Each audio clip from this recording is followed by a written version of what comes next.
প্রত্যেকটা ফরজ সালাতের পরে যেই মুসল্লি সুবহানাল্লাহ বলেন 33 বার, আলহামদুলিল্লাহ 33 বার, আল্লাহু আকবার 33 বার, 33 গুণন 3 1 কম 100। আল্লাহ রাসূল বলছেন 100 বার পূরণ করে লা ইলাহা ইল্লাল্লাহু ওয়াহদাহু লা শারীকা লাহু লাহুল মুলকু ওয়া লাহুল হামদু ওয়া হুয়া আলা কুল্লি শাইইন কাদির কয়বার হলো? নারী পুরুষ ধনী গরিব ছোট বড় যেই হোক না কেন প্রত্যেকটা ফরজ সালাতের পরে যারা এই তাসবিহগুলি করবে, আল্লাহর নবী বলেছেন সারা পৃথিবীতে যত সমুদ্র আছে, এই সমুদ্রে যত ফেনা আছে, এই তাসবিহকারী ব্যক্তির জীবনের পাপ যদি তামাম দুনিয়ার সমস্ত সমুদ্রের ফেনার পরিমাণ হয়, আল্লাহ ক্ষমা করে দিবেন। সুবহানাল্লাহ বললেন, সালাম ফেরানোর পর থাকে না। দেখেন এই তাসবিহগুলি মুসলিমরা তো জানে, হিন্দুরাও জানে, কিন্তু দুঃখের বিষয় হলো আমল করা মানুষের সংখ্যা খুবই কম। এমন একজন ভাই অথবা বাপজান হাত তুলে বলেন তো, আমি তাসবিহগুলি জানি না। কেউ তুলবেন না, সবাই জানেন। কিন্তু যত তাড়াহুড়া, যত ব্যস্ততা, যত মন খারাপ, মসজিদে ঢুকলেই তাশাহুদের বৈঠকে বসেছে, ইমাম তাশাহুদ দরুদ ইব্রাহিম মাসুরা পড়ে অন্য দু একটা সূরা পড়তেছে, আপনার সময় শেষ আছে নাটোরে, মানে ইমামকে বোঝান, আরে আমার তো পড়া শেষ, আপনি বসে আছেন কেন, সালাম ফিরান।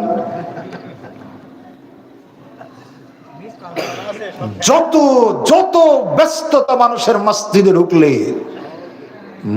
ঢুকলে মন থাকতে চাই না। অথচ আল্লাহ রাসূল বলেছেন, মসজিদে ঢুকেছেন, ওযু করে সালাত আদায় করেছেন, বসে তাসবিহ তাহলিল করেছেন, ওযু ঠিক আছে। যতক্ষণ বসে তাসবিহ তাহলিল করবেন, সালাত পড়তেই থাকলে যেই রকম নেকি হবে, বসে তাসবিহ করলে সেই পরিমাণ নেকি হতেই থাকবে। তাই বলে কাজকর্ম বন্ধ করে বসে থাকা লাগবে না। একটু 5 মিনিট আগে যান, যখন অবসর আছেন। তাড়াহুড়া করবেন, ব্যস্ততায় থাকবেন, যখন তখন অবসরে একটু আগে যাওয়ার চেষ্টা করুন। আল্লাহ কবুল করুন, আমিন। বলছিলাম সুন্দর করে তাসবিহ করুন। বলছেন আমি তো শেষের কালেমাটা জানি না, লা ইলাহা ইল্লাল্লাহু ওয়াহদাহু লা শারীকা লাহু লাহুল মুলকু ওয়া লাহুল হামদু ওয়া হুয়া আলা কুল্লি শাইইন কাদির। জি, আপনি 33 বার সুবহানাল্লাহ, 33 বার আলহামদুলিল্লাহ, 34 বার আল্লাহু আকবার বলুন। আপনি বলছেন এত সময় পাই কোথায়, 25 বার করে পড়ুন। এটারও সময় পাচ্ছেন না, 10 বার করে পড়ুন। তিনটাই সহি আমল। আল্লাহ চাচ্ছেন তুমি একটা মাধ্যম অবলম্বন করো, আমি তোমার প্রতি দয়া পরবশ হয়ে জান্নাতে ঢোকাবো, আমি তোমার গুনাহ ক্ষমা করব। দিবেন কখন জাহান্নামে আমাকে আপনাকে? 33 বারও পড়লেন না, 25 বারও পড়লেন না, 10 বার করেও পড়লেন না, সময় কত লাগলো? রাগান্বিত হয়ে, ক্রোধান্বিত হয়ে আল্লাহ আমার উপর, আপনার উপর নাখোশ, অসন্তুষ্ট, নারাজ হয়ে যাবে।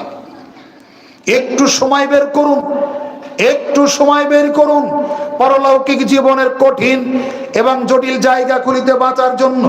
সম্মানিত উপস্থিতি, এরপরে বলছিলাম 6 নম্বর আমল, অসুস্থতায় আল্লাহর শুকরিয়া আদায় করা। আজকের এই বাংলাদেশে এত ওয়াজ মাহফিল, এত সম্মেলন, তাফসিরুল কোরআন মাহফিল, জালসা, আজকে যদি আপনাদের বলি কেউ অসুস্থ হয়েছেন, আপনারা দেখতে গেছি আমি, অথবা আমি অসুস্থ আপনি দেখতে গেছেন, জিজ্ঞেস করেছেন আপনি কেমন আছেন, কি বলেন আপনারা? সত্যিই বলেন? আজকে বলছেন?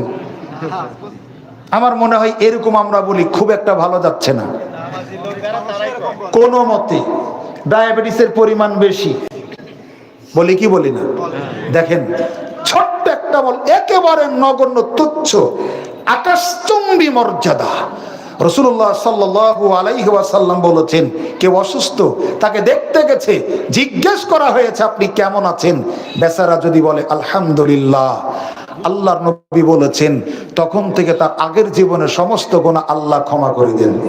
শুধু ক্ষমাই করেন না, আল্লাহ সুবহানাহু ওয়া তাআলা ফেরেশতাদেরকে বলেন, ফেরেশতারা শোনো, আমার এই বান্দা সুস্থ থাকাকালে 5 ওয়াক্ত সালাত মসজিদে জামাতের সাথে আদায় করত, যখন থেকে অসুস্থ তখন থেকে পারেনি, অসুবিধা নাই, জামাতের নেকি লিখে দাও যদিও সালাত বিছানায় পড়ে। আল্লাহ বলেন ফেরেশতারা শোনো, আমার এই বান্দা সুস্থ থাকাকালে তাহাজ্জুদ পড়তো, অসুস্থ হয়ে যাওয়ার কারণে পারেনি, বিছানায় আছে, 5 ওয়াক্ত কোন রকম পড়েছে, তাহাজ্জুদ পড়তেই পারেনি, তো কি হয়েছে, পড়লে যেই পরিমাণ নেকি হতো সেই পরিমাণ লিখে দাও। একটু কাজ কি খুব একটা ভালো নয় একথা বলা, কোন মতে যাচ্ছে একথা বলা, ডায়াবেটিসের পরিমাণ একটু বেশি একথা বলা, কি বলতে হবে, বলবো তো আমরা, বলি না ইনশাআল্লাহ। ছোট্ট একটা আমল, শত অসুস্থতায় আমরা কার শুকরিয়া আদায় করব? ওয়ালা নাবলুওয়ান্নাকুম বিশাইয়্যিম মিনাল খাউফি ওয়াল জুই ওয়া নাকসিম মিনাল আমওয়ালি ওয়াল আনফুসি ওয়াস সামারাতি ওয়া বাশশিরিস সাবিরিন। আল্লাহ বলছেন আমি আমার মনোনীত, আমি আমার নির্বাচিত, আমি আমার মুমিন মুত্তাকি পরহেজগার তাকওয়াবান বান্দাদের পরীক্ষা করি ভয় দিয়ে, ভীতি দিয়ে, ক্ষুধা দিয়ে, তৃষ্ণা দিয়ে, জানমালের ক্ষয়ক্ষতি দিয়ে। এইগুলি যারা আল্লাহর পরীক্ষা মনে করে হাসি মুখে সবর অবলম্বন করে, হে নবী তুমি তাদেরকে জান্নাতের সুসংবাদ দাও। আপনি নামাজ পড়বেন, পেটে খাবার থাকবে না, বেনামাজির খাবার অভাব হবে না। আপনি নামাজ পড়বেন, আপনার জমিনের ফসল পোকাতে খেয়ে ফেলবে, বেনামাজির জমিতে একটা পোকাও লাগবে না। এরকম অসংখ্য পরীক্ষা দিয়ে আল্লাহ আপনাকে পরীক্ষায় ফেলবেন। যদি আপনার বিশ্বাস হয় এই পরীক্ষাটা কার, আল্লাহ, তবেই আপনি আমি আল্লাহর প্রতি সবর অবলম্বন করতে পারবো। এই বিশ্বাস হারিয়ে গেলে সবর অবলম্বন করা সম্ভব নয়, আর জান্নাতের সুসংবাদ প্রাপ্ত হওয়া যাবে না। এজন্য অনুরোধ করি, অসুস্থতায় সুস্থতায় সর্বাবস্থায় আমরা যার কৃতজ্ঞতা প্রকাশ করব তিনি কে? আল্লাহ। রাসূলুল্লাহ সাল্লাল্লাহু আলাইহি ওয়াসাল্লাম বলেছেন, যখন একটা মানুষ অসুস্থ হয় তাকে কেউ দেখতে যায়, সেবা করে, যত্ন করে, মাথায় হাত রেখে দোয়া করে, সে এগুলো করে না, সে যেন জান্নাতের ভিতরে বাগানে ফল কুড়ায়। রোগীর সেবা করা মানে জান্নাতের বাগানে ফল কুড়ানো। আল্লাহর নবী বলেছেন, যখন কোন মুসলিম ভাই আর একটা অমুসলিম ভাই অসুস্থ হলে তাকে দেখতে যায়, সাক্ষাৎ করতে যায়, মাঝপথে আল্লাহ সুবহানাহু ওয়া তাআলা একজন ফেরেশতা প্রেরণ করেন, তার গতিরোধ করেন, জিজ্ঞেস করে জানতে চান, হে আল্লাহর বান্দা আপনি কোথায় যাবেন? তখন বলা হয় আমি যাচ্ছি অমুক গ্রামে, আমার অসুস্থ ভাই তাকে দেখতে। ফেরেশতা জানতে চান তাকে শুধু ধর্মীয় খাতিরে, দ্বীনি সম্পর্কের কারণে দেখতে যাচ্ছেন, না দুনিয়াবি কোনো লেনদেনের সম্পর্ক তার সাথে আছে, টাকা পাবেন তাই যাচ্ছেন, ধান চাল পাবেন তাই যাচ্ছেন? আল্লাহর বান্দা বলবেন না না না, ধর্মের শুধু সম্পর্ক, তাই অসুস্থ শুনে আমি যাচ্ছি, কারণ আমি তাকে ভালোবাসি। আল্লাহর ফেরেশতা তার পরিচয় দিয়ে বলেন, আমি আল্লাহর ফেরেশতা, আল্লাহ আমাকে পাঠিয়েছেন আপনাকে বলার জন্য, আপনি যেমন আপনার ওই ভাইকে ভালোবাসেন, আল্লাহ একই রকম আপনাকে ভালোবাসেন। এরপর আল্লাহ বলে দেন, হে জমিন আসমানবাসী তোমরা শোনো, আমি জমিনের অমুক বান্দাকে ভালোবাসি, অতএব তোমরাও তাকে ভালোবাসো। তখন এই লোকটা জমিন বা আসমানবাসী ফেরেশতাদের ভালোবাসার পাত্রে পরিণত হয়। এবার আল্লাহ সুবহানাহু ওয়া তাআলার ফেরেশতারা বলেন, হে জমিনবাসীরা শোনো, আমি অমুক গ্রামের অমুক লোকটারে আল্লাহ ভালোবাসেন, আল্লাহর ফেরেশতা আমরা ভালোবাসি, অতএব তোমরাও তাকে ভালোবাসো। রোগীর সেবা করার ফজিলত, রোগীর খেদমত করার ফজিলত, রোগীর পরিচর্যা করার ফজিলত এত বেশি, এই লোকটাকে আল্লাহ সুবহানাহু ওয়া তাআলা ফেরেশতা এবং তামাম পৃথিবীর মানুষের ভালোবাসার পাত্রে পরিণত হয়। আমরা একটু চেষ্টা করি, আমি একদল করি, আপনি আরেক দল করেন, এই প্রতিহিংসার ভিত্তিতে একজন অসুস্থ হলে আরেকজন আমরা কাউকে দেখতে যায় না। এই চরিত্র হননের পদ্ধতিটা, হায়নাদের চরিত্রটা আমাদের একবার নস্যাৎ করে দিয়েছে, অন্তরটা কুরে কুরে খেয়ে ফেলেছে। আমরা অসুস্থ লোককে সেবা করে এই সওয়াবগুলি, প্রতিদানগুলি লোভে নেওয়ার চেষ্টা করব। আল্লাহ আমাদের তৌফিক দান করুন, আল্লাহুম্মা আমিন। সম্মানিত উপস্থিতি, এরপরের আমল পানাহারের পর দোয়া পাঠ করা।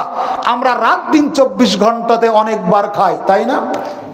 মনে রাখা ভালো, মুমিন খায় এক পেটে, কাফের খায় 7 পেটে।